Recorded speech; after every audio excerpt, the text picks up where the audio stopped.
Hey everybody, Ron Burke, Editor-in-Chief for GamingTrend.com. Today we're going to continue our ongoing build of the Fanhome Iron Man Mark III. This is episode number 67 through 70, but before we get started, two things. First, you'll notice that I'm using a new audio device. Some of you have said that there's been some problems with audio being muffled. We're going to try out a brand new device from Fanhome. Fanhome's normally responsible for a lot of gimbal work, and this is their first run into the audio market. Based off the testing I've done so far, it is an amazingly good audio solution. So we're going to use it for this entire video session. A pretty big risk on my part, but that's how much I believe in this thing, having done just a little bit of testing. You'll also notice that it's not even running off a lavalier. This is simply placed on my chest. Instead of using a clip and putting it way up here where it might get muffled, I'm using the integrated magnet system, which puts it further down and allows me to capture my voice more easily. Enough about that. This continuing build, this is, like I said, it's going to be 67 through 70. But before we get started, I wanted to say from all of us at Gaming Trend to all of you, happy holidays and happy new year. Please stay safe. This is kind of a dangerous part of the year. A lot of accidents happen, whether it be fried turkeys or, things lodged in windpipes. But be careful out there. It's a dangerous part of the year, but also it's a time to celebrate family and just enjoy being with one another. So from all of us at Gaming Trend, all of you, happy holidays. Let's get started. If you've watched since the beginning, you know that periodically throughout our builds, we've gotten larger boxes like this that contain something like a charger or a shirt or a hat. And this particular box is going to contain a backpack. So let's take a closer look at this. You can see it's a pretty decent size backpack. I'd say it's a medium-sized pack. On the front here, we have Iron Man and Marvel. This is embroidered on. That's not going to come off. That's nice and embroidered in there. This is kind of a silk screen, so that might flake off over time, but this is definitely going to stay put. So that's nice of them to do that. Let's go ahead and open it up. On the sides here, we have a mesh pocket, so you can throw the charger that we had earlier in there and use that to charge your phone. Opening the first zipper here, we can see kind of the back part of that embroidery. This could be for like a small laptop or a tablet that you could throw in the front so you can easily access it. This larger pocket would be for things like books, or if you have a laptop that has a large brick, you could throw that in there. And then there is one large zip part in the back here for a third smaller compartment. This might be where you throw your laptop because you have this kind of padded portion here, so you might throw your laptop back there and other accessories in there. But you've got three total compartments plus these two side mesh pockets. These have a little bit of padding, not a lot.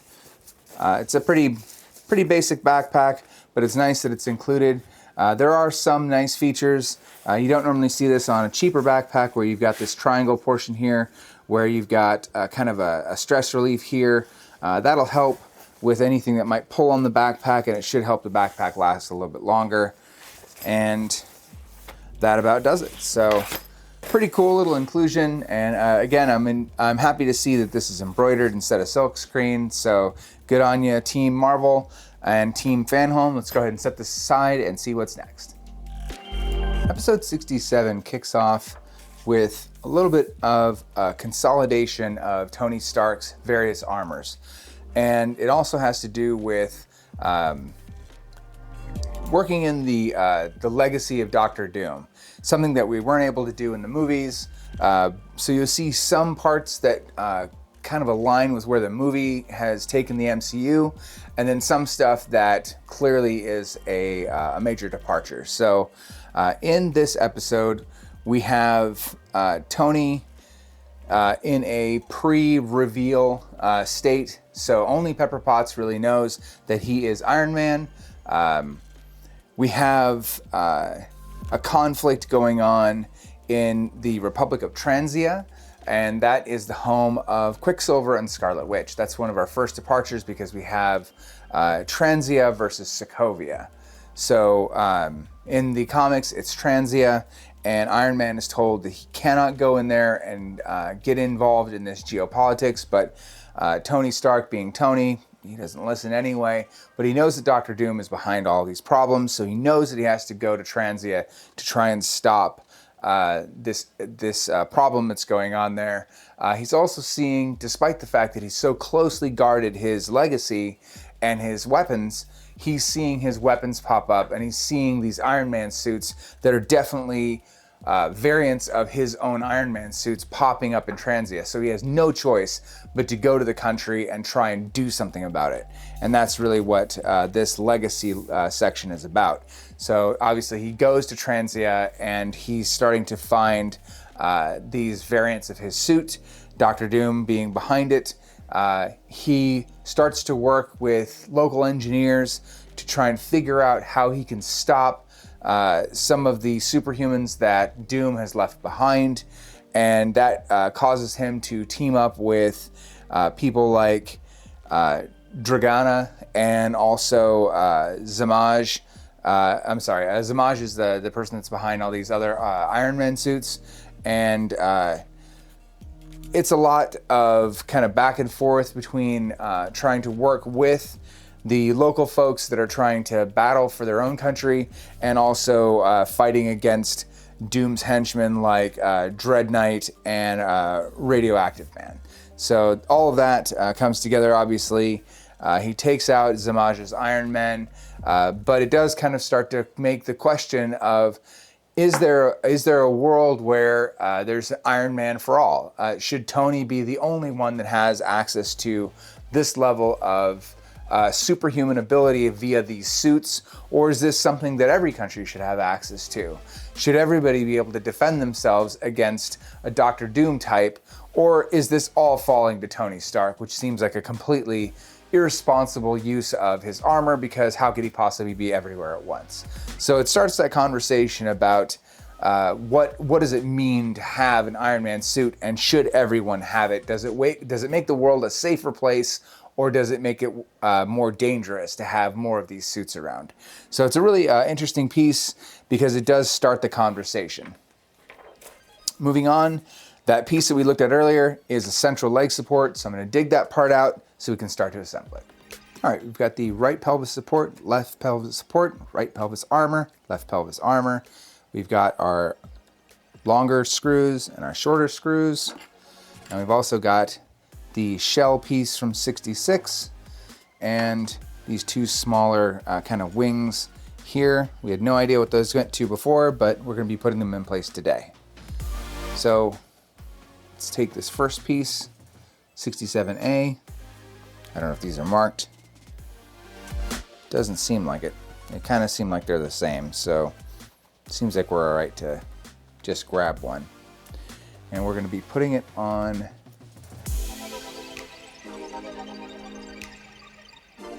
there is a R on this and there's an L on this, so at least that part is marked. We just need to make sure that we get the corresponding piece in the right place here. It seems like it's as simple as that.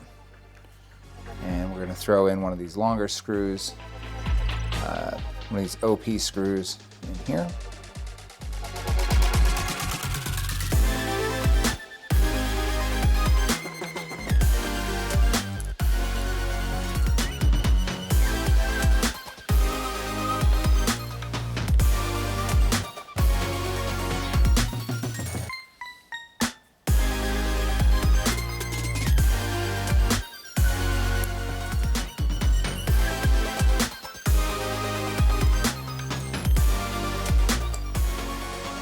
Apparently, I am not that coordinated today.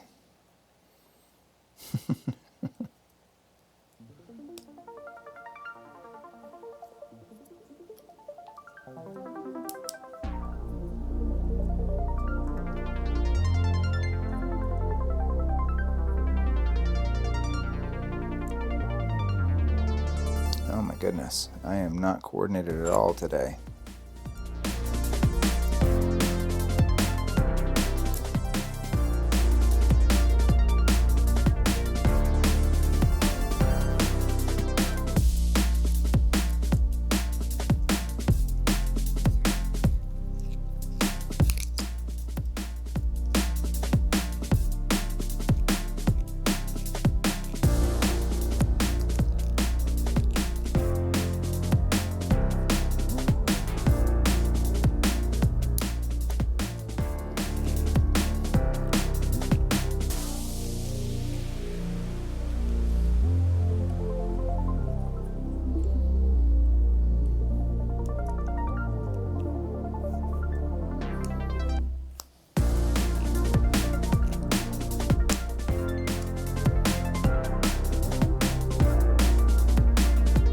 Alright, that piece is done. And we're going to be connecting it to 66E.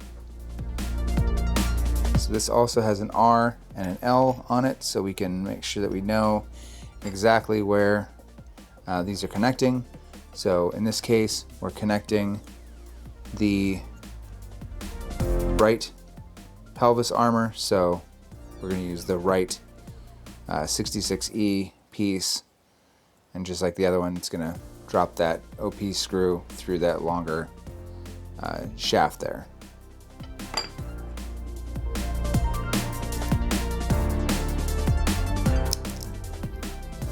If you were expecting them to just slide right through, well, I got news for you. Still, you shouldn't try to force these. If you find yourself swearing like the dad in A Christmas Story, you're probably doing something wrong. You are talking about metal on plastic, so be mindful. It'd be very easy to strip something and have it not work correctly later. Things should move freely.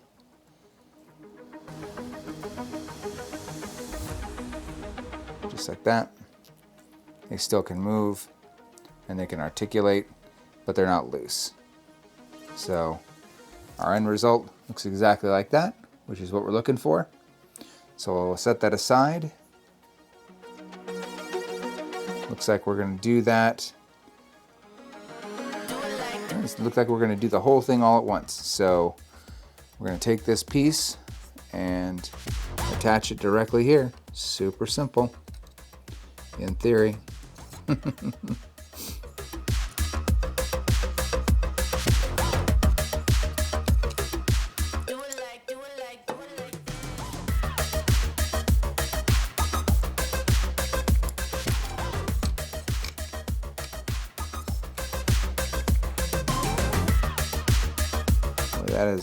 That is a very tight fit.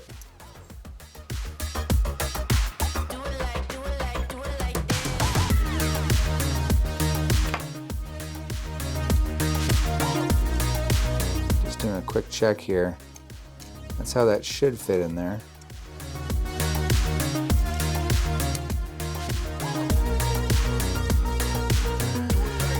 Double check here and see, make sure that we've assembled this correctly. Everything looks right.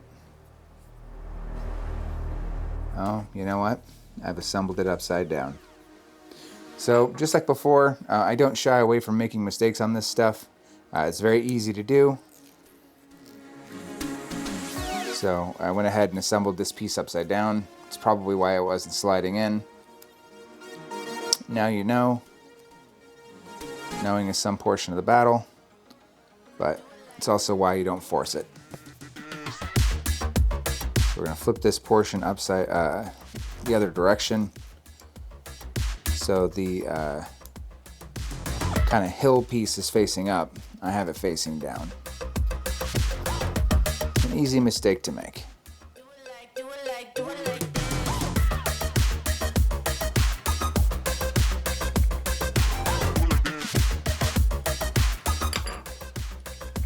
I figure if I show you the mistakes, you won't make them. And everybody comes out of this better for it. It still doesn't quite slide through. So you're still going to have to get in there and work it, but now you don't have to make the same mistake that I did.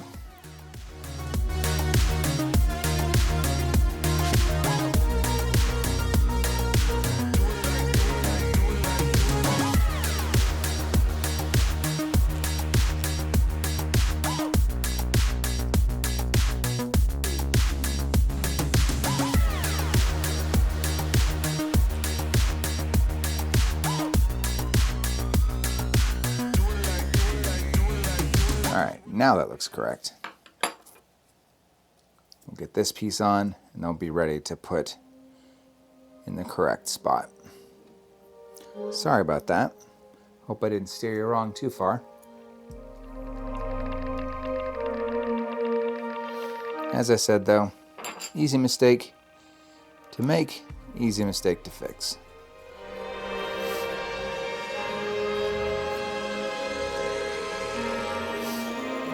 Let me know in the comments. Do you appreciate it when I actually show the mistakes, or would you rather me just reshoot it and have you never know? I personally think it's worthwhile to show my mistakes. That way you don't make them. But I understand that it does make for a longer video. Maybe you have better things to do. All right, so now that's in the correct spot, and lo and behold, it lines up perfectly. Super easy to lock that in now.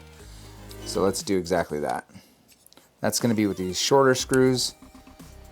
Switch from the OP to the PP screws. No PP screw jokes. Already done all that. We're 67 episodes in.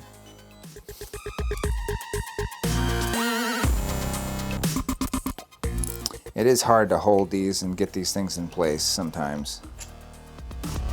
Magnetic screwdriver, big help.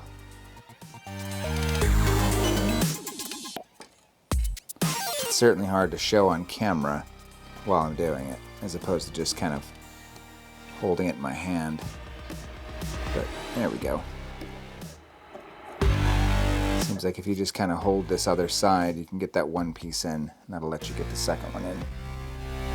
So just hold that tab there, the other screw piece, hold it in like a tab, and you can get it in place. And then you can lock down that first screw, which makes the second one easy. All right, let's make these snug.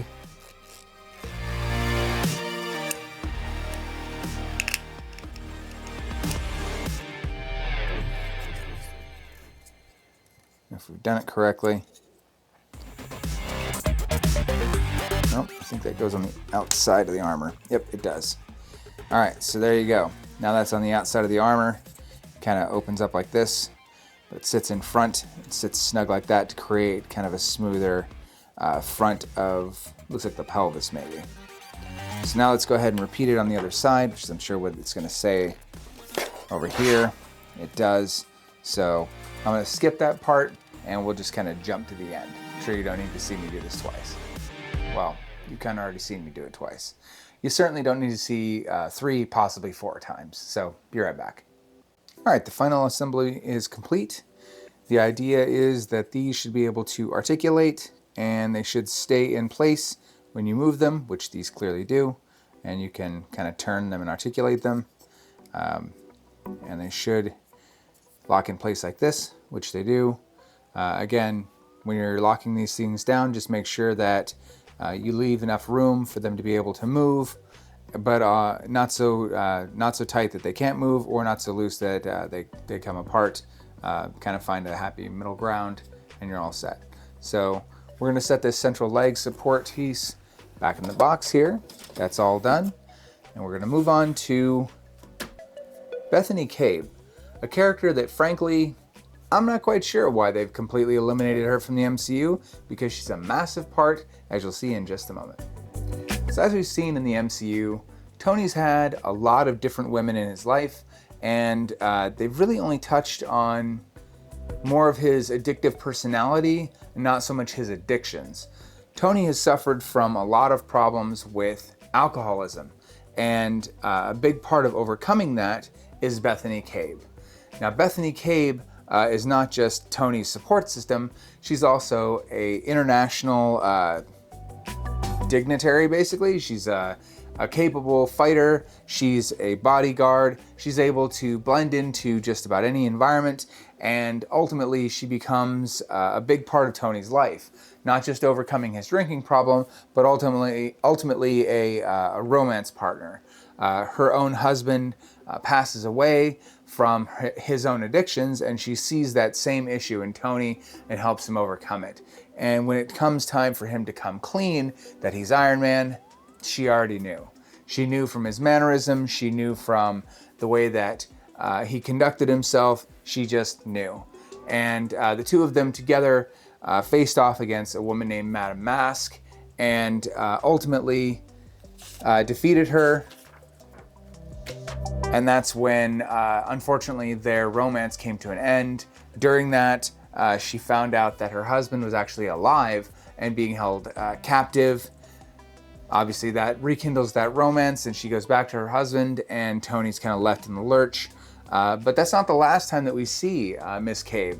So when Rhodey gets injured, operating as War Machine, she pops back into Tony's life and helps recover Rhodey's body and helps recover his functionality and gets him back on the road to recovery. She helps with the cybernetics. She helps get all this technology in place to help Rhodey recover his life as not only War Machine, but as a man.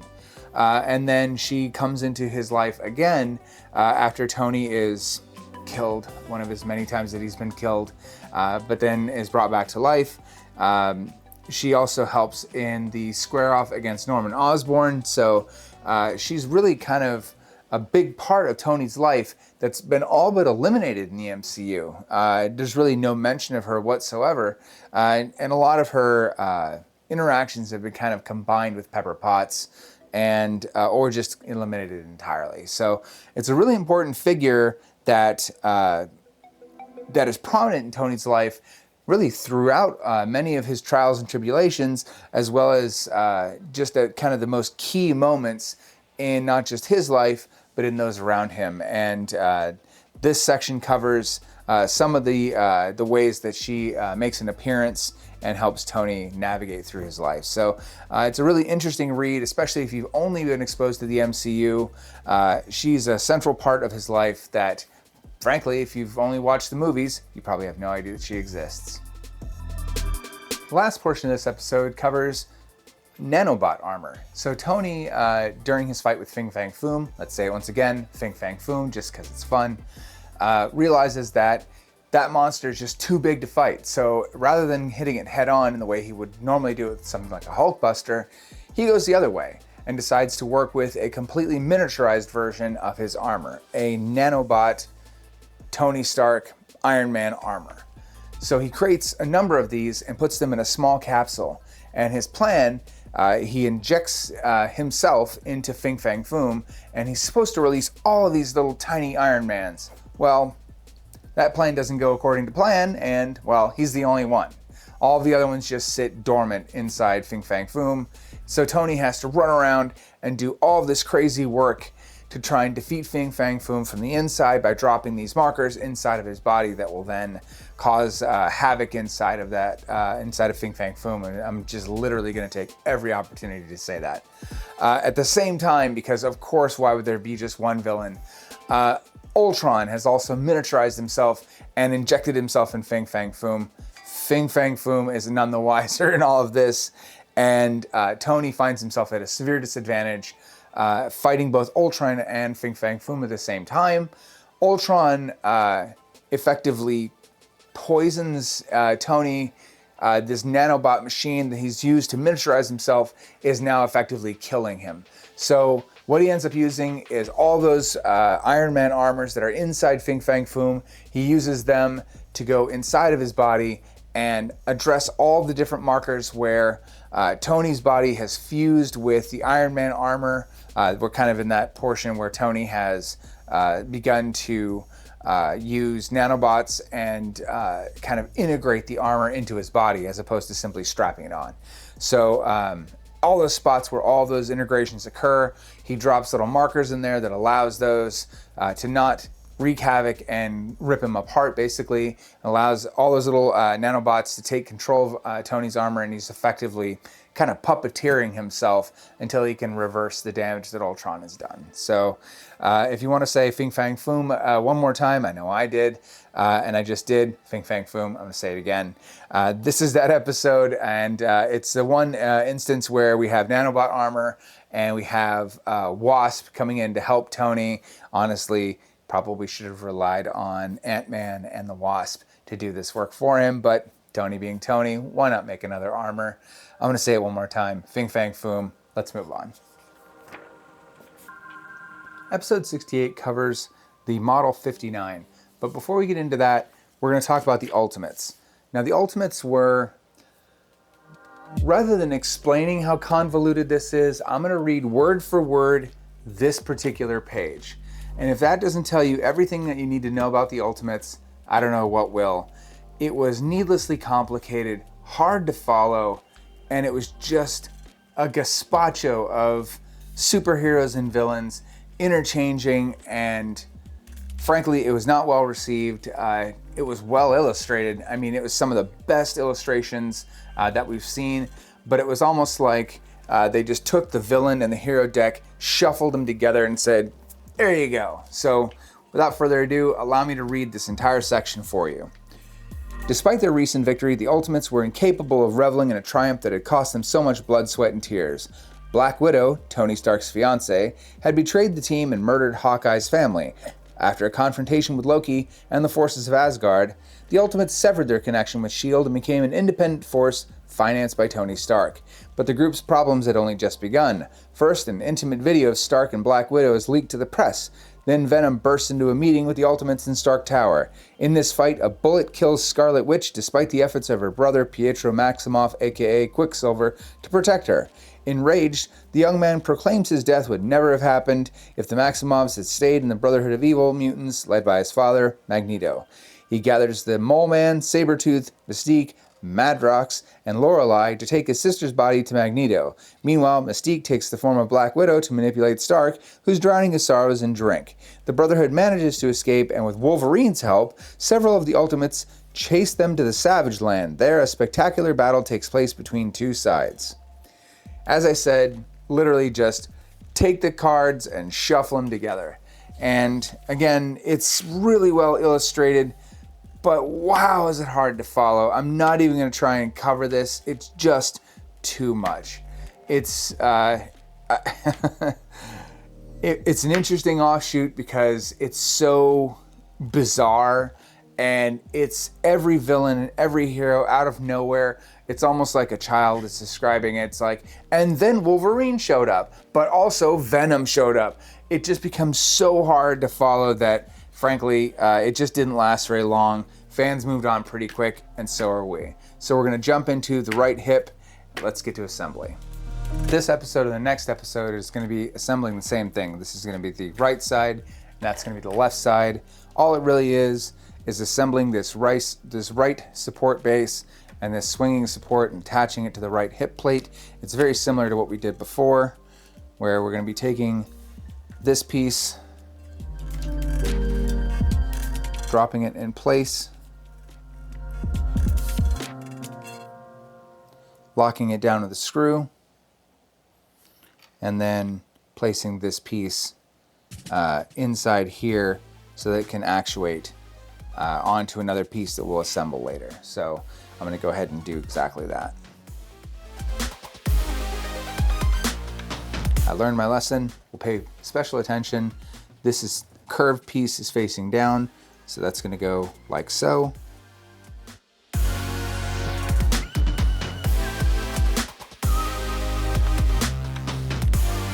It's just a really long screw and doesn't slide all the way through, so you kind of have to get a couple of threads going before you can really do much of anything, which I think I'm going to do by hand first.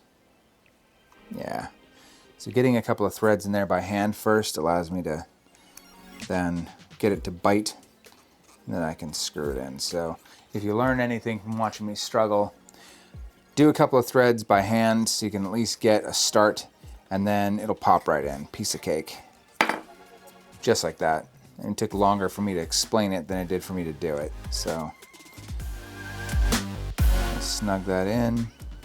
That way that'll actuate, but not, that'll stay in place once we lock it on. But that's it. That's the simple assembly piece right there. That's going to be added to the central hip plate later on, so we're going to set that aside. I'm going to go ahead and set it inside the box because I have a feeling that it's going to literally be the next box before we actually get to that. So I'll police up this stuff, and we're going to get to Justice Like Lightning, the Thunderbolts.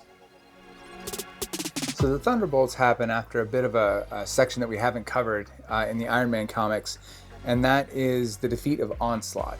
So the Fantastic Four and the Avengers were both pretty much destroyed in that fight against Onslaught, leaving this massive power vacuum.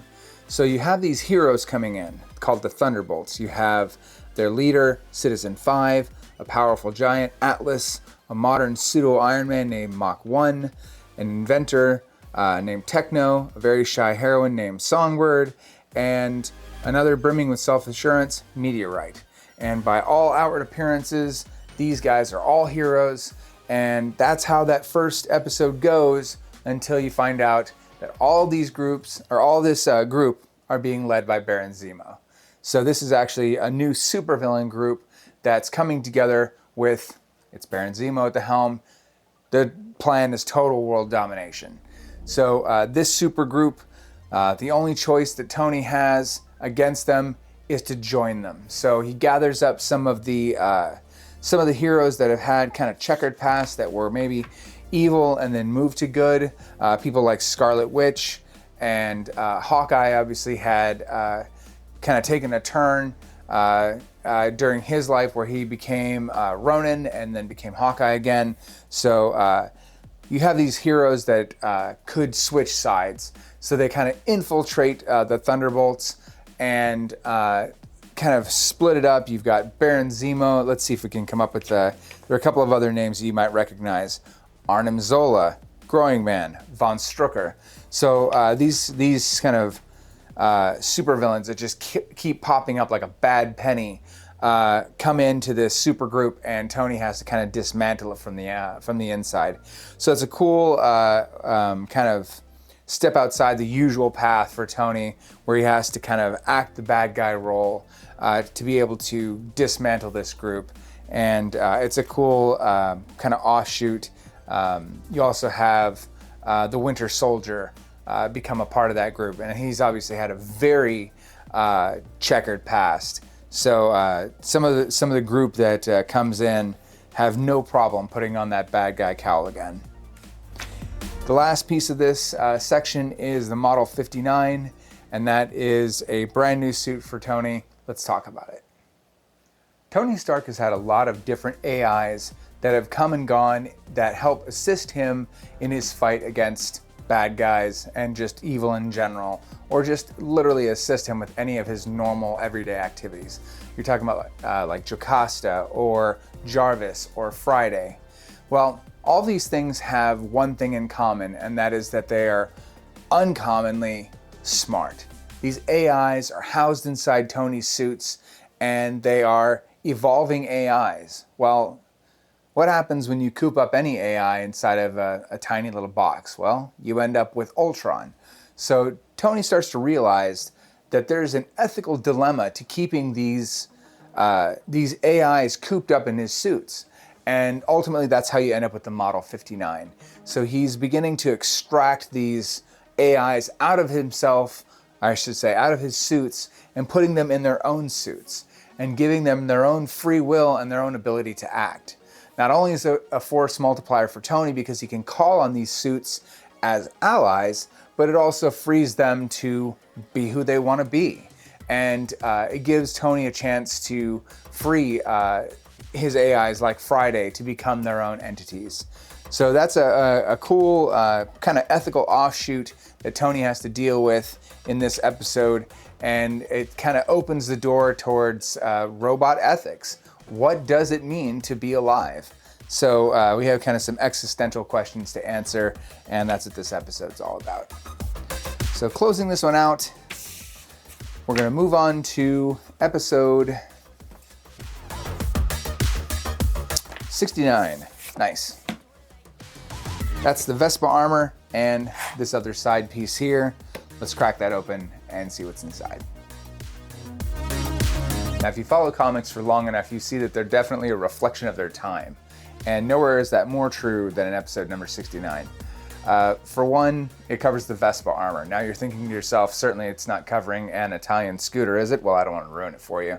Let's jump into starting over. So starting over is kind of a misnomer with Iron Man. How many times has the man started over? This is going to come as a great shock to you, so I hope you're sitting down. Tony Stark has died and has come back from the dead once again. So this is yet another reboot. This starts off the, the Invincible Iron Man series. So in this Invincible Iron Man series, we're looking at Tony. It's kind of a remix of something that we've seen before. So we've got Tony saying, I'm no longer going to make weapons.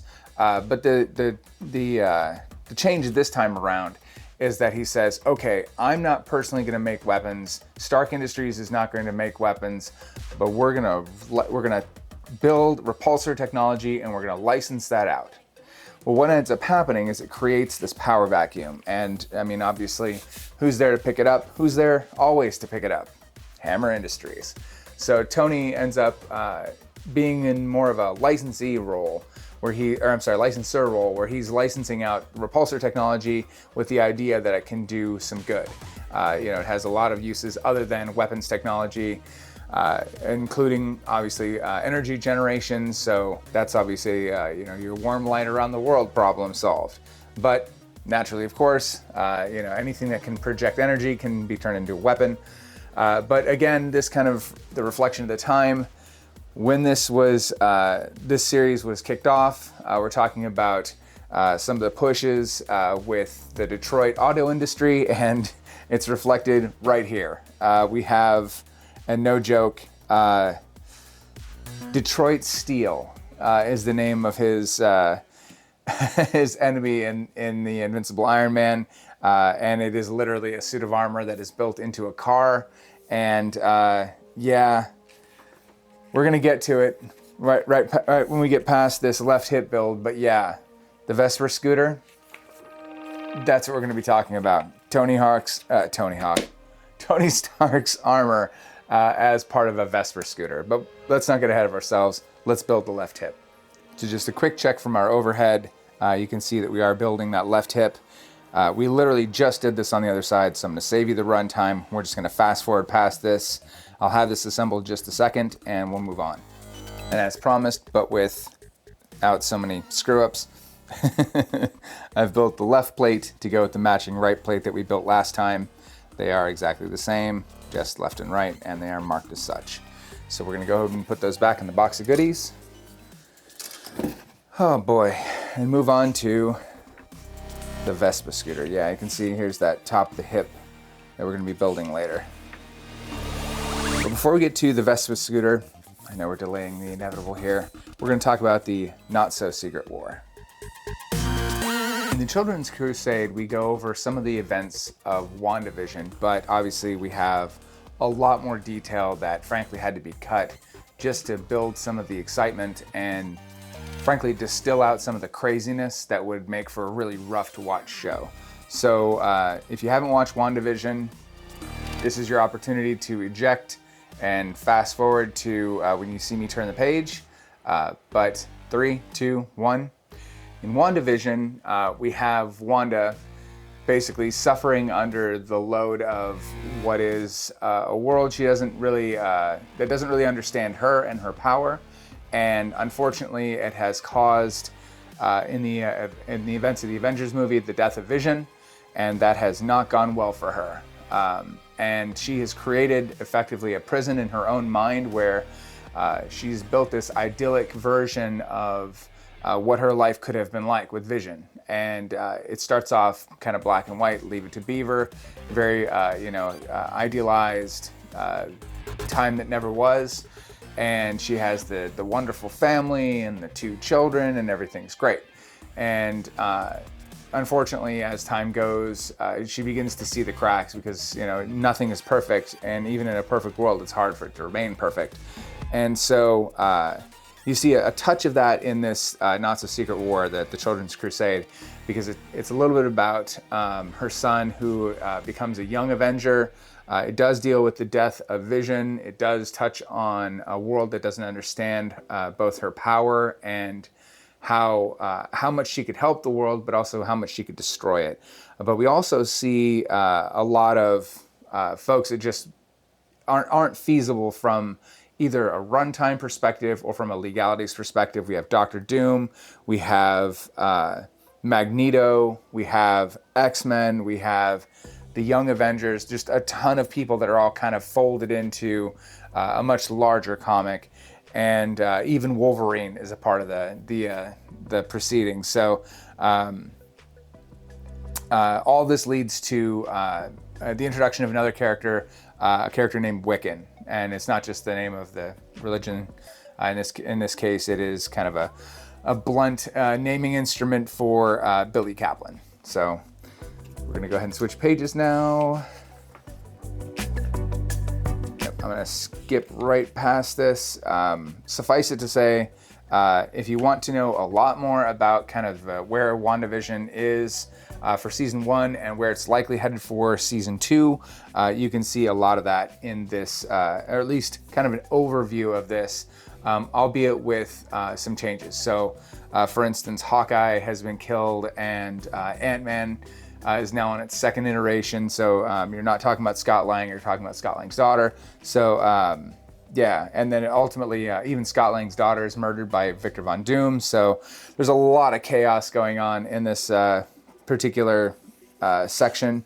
So it also leads into Kang the Conqueror. So yeah, kind of spoilery stuff if you're kind of wanting to go into the Kang the Conqueror stuff completely blind, but it's also kind of a good primer to see just how crazy, you know, you got to give it to the folks at Marvel for managing to distill thousands of pages of what could end up being nonsense on the screen into something that's coherent, even if the last few films have not quite been gangbusters.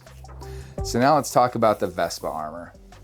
Tony's had a lot of girlfriends in his days, and Janet Van Dyne is one that's kind of been enduring, and that is obviously Wasp. And to impress Janet, for whatever reason, he builds a high-flying armor suit that is literally made, as you can see over here in the corner, out of an Italian Vespa scooter. I can't make heads or tails of this. I'm reminded of a toy that I saw as a kid. It was baffling to me then, it's baffling to me now. It's literally the Flash, but he has a motorcycle. And even as a kid, I couldn't wrap my head around, why would the Flash slow down to ride a motorcycle? Other than for fun, but yeah, there's no rhyme or reason why the Flash should ever own a motorcycle other than for just for tooling around for funsies. But yeah, here we have, you know, this highly weaponized, amazing armor Iron Man set, you know, all these different Iron Man suits that we've looked at, and now he's got one built after a scooter. So all that to impress Janet Van Dyne as a romantic and unusual form of transport. Comics are weird, man. Moving on. Let's talk about, looks like episode number 70 is, I think, here we go. It is another movie special, and it is fighting Thanos, and it looks like we're going to start assembling some of that kind of center hip region. So let's get this cracked open and see what's inside. I hope I'm not ruining the Avengers movies. If I am, what are you doing? Seriously, go watch the Avengers movies. So I'm not going to go over beat for beat the movie special. I will point out that this is the comic Thanos, and good on the team at Marvel for transforming this kind of purple grimacy character into something that was more foreboding. I will say that the most important character that came out of... Oh, hold on. I've got a screw that might have drifted off. Nope, nope, it was a spring. All right. I do not have a screw loose. Not this time.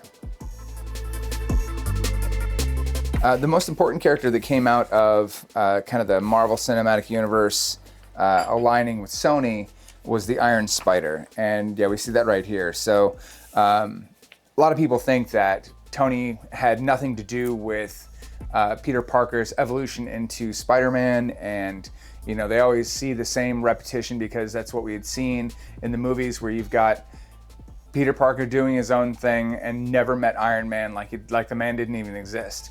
And now with the kind of united MCU, we get to see the story as it's told in the comics, which is that in fact they had this deep, you know, kind of mentor relationship, and that resulted in a lot of different armors for Peter that he would then go on to iterate on after Tony's death. So, but the Iron Spider is kind of the start of that, and the integration of an AI and nanotechnology, and obviously, you know, more spidery type elements. So I'm not going to go through the movie beat for beat. We're going to jump right to the assembly, which is this central leg support.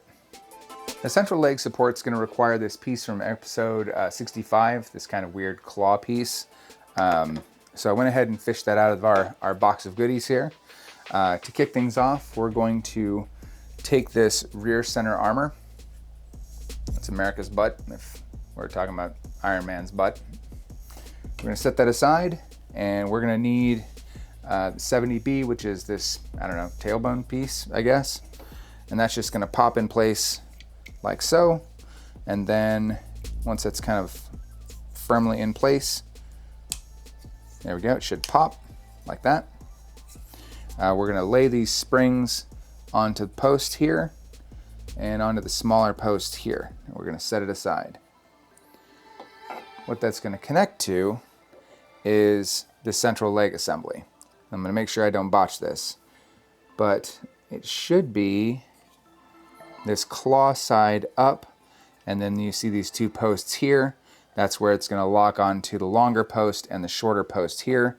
And then this little T is gonna drop into that T there, and that's gonna lock into that piece. So it should be as simple as 1, 2, 3.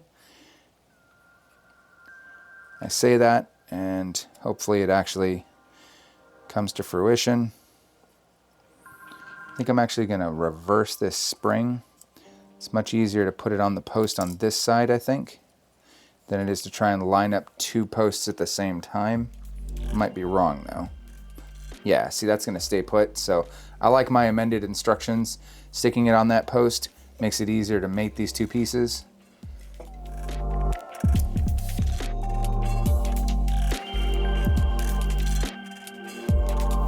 Like that.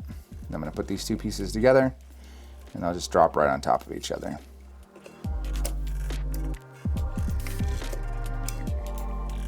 Now I just gotta make sure that I get it onto that post, which I will use the screwdriver to line it up, just like so. Little push, just like that, we're in place. And then I imagine there's probably a screw to lock this down. But I didn't look before I leaped, so let's see. Take the central leg support assembly from issue 65, fit it inside the rear, okay, and looks like we're gonna lock it down with a QP screw. So that's one of these. And that's gonna go through on this side, right there. So grab that with the magnet, stay put. Hold that in place.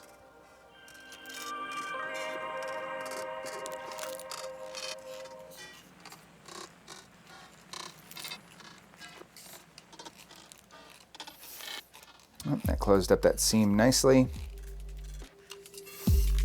Just like that. That is now locked together, and we have a central piece that we can start locking the legs together, which kind of goes with what this is. So this is the first half of the piece that we're gonna have kind of a central armature with a set of hooks that will allow us to put Tony's armor like this and clamp it in place while we're assembling it. Because obviously we're talking about pieces that don't necessarily have stability quite yet. So we'll be able to grab a hold of it and build it on top of this. I don't know if this thing's really a permanent thing as much as it is for assembly. We have that larger piece that we're gonna assemble in just a second. But this base piece for the support, this is obviously the first half of it. All right, let me double check and make sure there's no additional screws, but I think it's just the one. Might be two. Let's see, there's one there.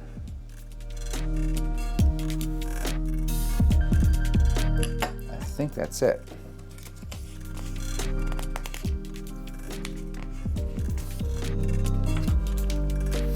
All right, we're gonna have to fish out some other pieces here, so be right back.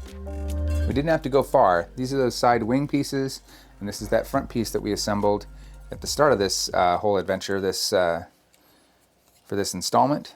So we're gonna open up those little side wings, and we're gonna set that aside.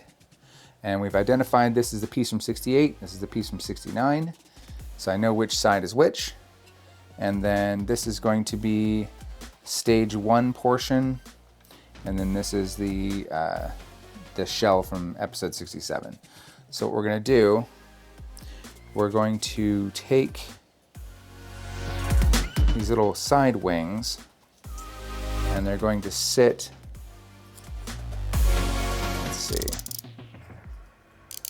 That's hard to visualize. I think it's like so.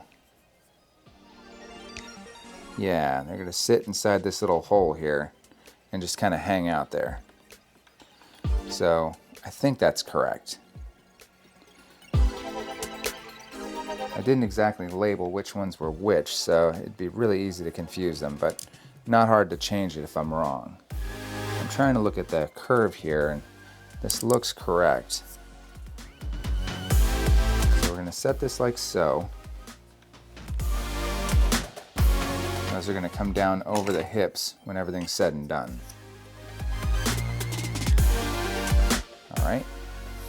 Then fix the assembled shell from 67 onto the front of 70A. So that's going to be attaching this front piece onto here. So these post holes here are going to slip over those there. And we'll do a quick fit and finish check before we actually lock anything down with screws, just to make sure that these are in fact in the right post holes.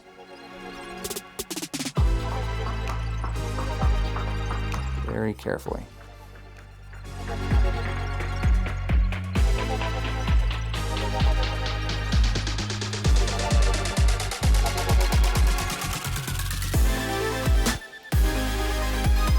One of those things where you don't want to push two plastic pieces together and then have to take them back apart if you're wrong.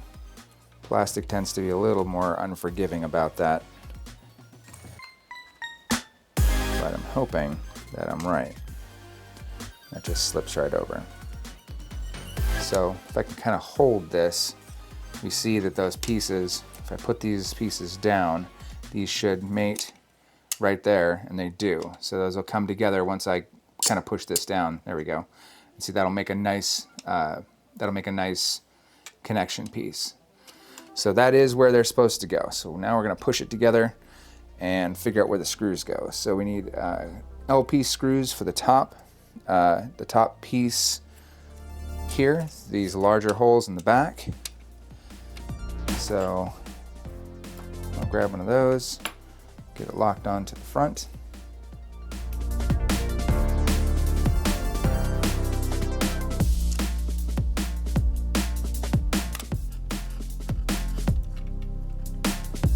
That should be enough to hold everything together while I grab the other screw.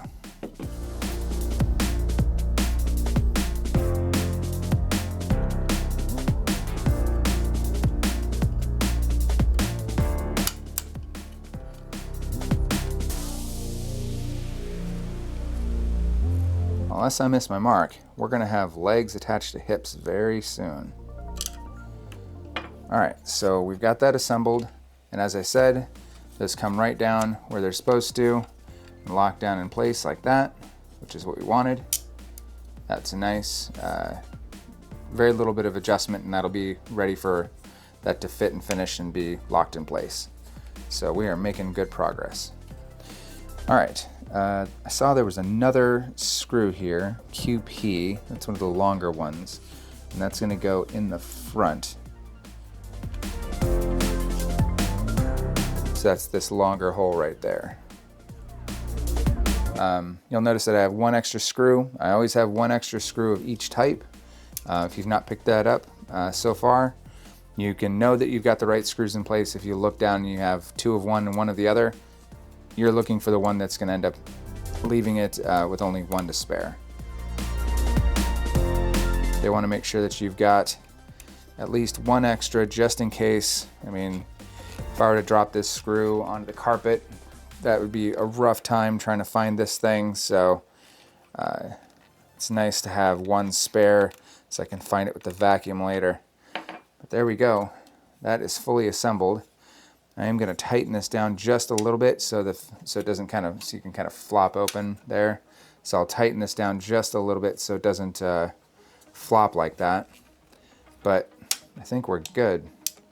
That should be it. Lower those down in place and just like that. Front and back. I'm not quite sure what it does yet, but that butt piece that I was messing with earlier, that is a button of some kind. it does seem to release this little latch here.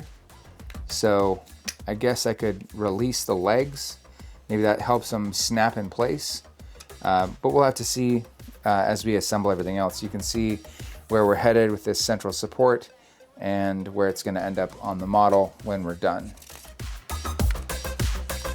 So the rest of this particular mag covers Thanos and the Infinity Gauntlet, as it is covered by the Infinity Gauntlet version of the comic. So we'll take a closer look at that in just a minute.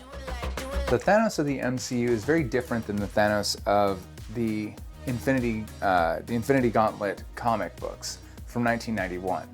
And there's similarities, but the way that the story is told and kind of the motivations are a little bit different, although there's some kind of hooks in between.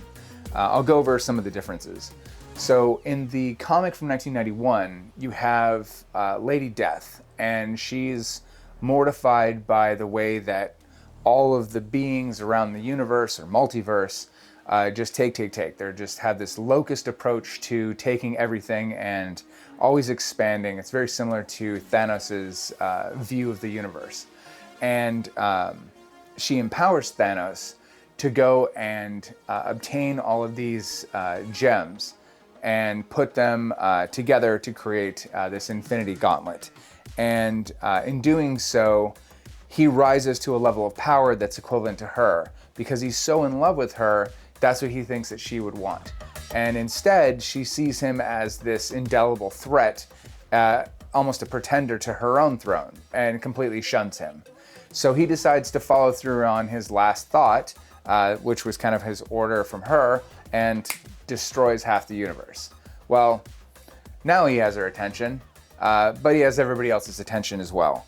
So it's kind of told kind of the opposite direction. This isn't one of those things where there's this mass lead up. It's almost unopposed that he gathers up all these Infinity Gems and then transforms them into the Infinity Gauntlet and snaps away half the universe. I want to go over these. I don't want to miss any of these because I don't want to leave anybody out. But we have Gamora, Pip the Troll, Adam Warlock, Doctor Strange, Silver Surfer, Vision, Quasar, Cloak of Levitation, Thor, She-Hulk, Wolverine, Iron Man, Namor, Hulk, Firelord, Drax the Destroyer, Cyclops, Spider-Man, Nova, Scarlet Witch, and even Doctor Doom teaming up to try and put a stop to Thanos. And obviously Iron Man. And they stand no chance against him. They even bring in ridiculous people like Silver Surfer and Galactus to try and stop him, and none of them stand a single chance. And his obsession with Lady Death continues, and ultimately he destroys all of them with ease. And it's actually Mephisto that convinces him to lower his power level to even become vulnerable enough that they could even fight him. And that's when he just snaps out of it and goes, wait a minute, why am I doing that? Why am I lowering myself down to a level where you could even win? So he just raises himself back up to his original level and just, curb stomps all of them. What's different here is that, and I'll read this because this is completely ludicrous here, but I wouldn't want you to miss out on the lunacy here. So let's see. Thanos uses his power to freeze them in time and space, halting the attack. Meanwhile, Silver Surfer and Warlock are watching from a distance. Defeats them effortlessly, turning Namor and She-Hulk to stone, transforming Wolverine's adamantium skeleton into rubber, and smashing Nova into cubes. He shrinks Hulk, distances Thor from his hammer, destroys Vision, undoes the power of Quasar's quantum bands. Only Captain America is left standing. And Silver Surfer tries to remove the gauntlet by moving at light speed, fails. That's when he realizes that he's being manipulated. And ultimately, it's not Captain America that can do this all day and ends up taking the gauntlet from him. It's Nebula. Of all people, it's Nebula. And Nebula takes it off of him and ends his cosmic reign. So it's a very different fight and a very different outcome, or maybe the same outcome, but a very different resolution in this version of the comic. But it's certainly a who's who in the power struggle, as all enemies and friends unite to try and take out an impossible to stop force, which does actually kind of bring me to a problem that the MCU is struggling with right now. As we move into the next phase of the MCU, it has a power problem. And you see this in video games, especially with sequels. You have a character that gets so strong and they fight an enemy that is slightly stronger, and then they get to the next game and they have to get slightly stronger, and then the enemies have to get slightly stronger, and there's this constant power escalation. Well, you brought in Thanos. Where do you go from Thanos? They introduced Kang the Conqueror, but they did so in such a way that is so unconvincing. Legal issues with the actor notwithstanding, now that person's being recast. But again, you've created a character that is so beyond the power band, and now you have to exceed that for the greatest powers to come back together. So you're really, the only options are where they're heading, not with this phase of the MCU, but I think the next one, which is where we're talking about brand new teams. You're talking about all new Guardians of the Galaxy. You're talking about, somebody taking over the mantle for Iron Man. And God, if it's going to be Riri Williams, please spend some more money on the special effects. But you have this power banding problem that I think is going to be a problem for the movies. And that's really why I think we're having problems with these last couple of movies, because the stakes just don't feel like they're anywhere near high enough. And without a reset, how do you even begin to create something that's worth watching? So that's going to be interesting to see how the MCU solves that problem and gets us back into the movie theaters. Anyway, enough pontification for me about movies. Let's get this last piece out of the way, which is the last, I think, maybe last or second to last piece of the premium base that we've been building with the lights. So let me grab all of that. You know that's a big piece, so I'm going to bring all that out and I'll be right back. All right, everything's unpacked. Quick crack check. It looks like there's going to be one more piece after this to build this. Oh, I'm going to need a bigger boat. This stand is huge, but it is what it is. Since we've done this a few more times than I probably need to explain, I'm just going to go ahead and assemble it and skip me explaining the instructions. I did have a question for all of you, though. Are you just watching along, or have you decided if you're going to pick one of these up for yourself? Christmas time's here, so maybe you pick this up to start with one of your kids, or maybe you're a big kid like me and you've always wanted something like this for yourself. Let me know in the comments if you're planning on picking this up, or if you're just enjoying watching me put this together. It is super cool. I hope that I've at least made it entertaining. I know that each one of these is a bit of a long adventure, each one of these being about 40 minutes long. All in, I mean, when you think about it, for all the pieces, I'm going to have done probably close to 100 hours of content, if my math is right. By the time everything's all said and done, maybe that's right, 50, 100 hours. A lot of hours. So I hope I've at least made it entertaining. You get to hear my thoughts on comics. I'm no expert by any stretch of the imagination. I know some of you are. I've definitely heard from a few of you when I've botched something, so I appreciate the corrections. I've never sold myself as an expert, so thanks to all of you for your kind words when I don't get it quite right. I appreciate it. Sincerely, I do. It's fun to nerd out with you guys. I'm also interested to know, where do you guys fall on the idea of this whole power reset thing? Should we go back, and movies like the Fantastic Four, I mean, how many of these things do we need before we just say, maybe we're done with the Fantastic Four? Maybe we just skip past the origin story and say they're just here, deal with it, like Rhodey did, showing up. Because I swear we cannot seem to get a good origin story out of that team. We've had two bites at the apple. I mean, if you don't count the campier stuff out of the 70s and the 80s, but just say modern takes on it. We've had two bites at the apple. We had the two sequels, which are bad enough to warrant a riff tracks.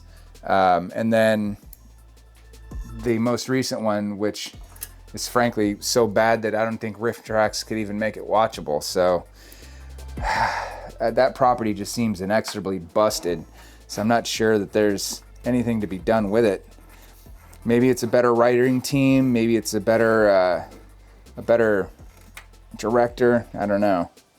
It just seems like there's a lot going on with that that's just not working out. So where do you fall in that? Should we keep trying? Should we keep trying to piece that together? Or is that beyond saving and maybe we should move on to try and reboot the X-Men and get that rolling, and then maybe kind of sew in the Fantastic Four and Silver Surfer, maybe with a Disney Plus show or something like that that can have a little bit more room to breathe.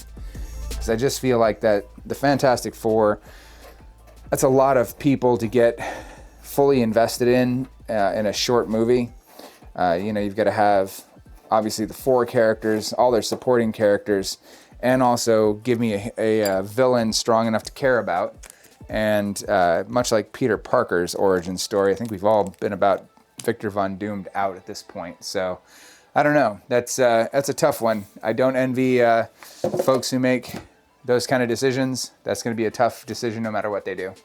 All right, that piece is built and put together. Like I said, we've got one more piece here, but that about does it for this episode. Thank you very much for joining us. If you celebrate it, happy holidays. Stay safe out there, and we'll see you again for the next episode very soon.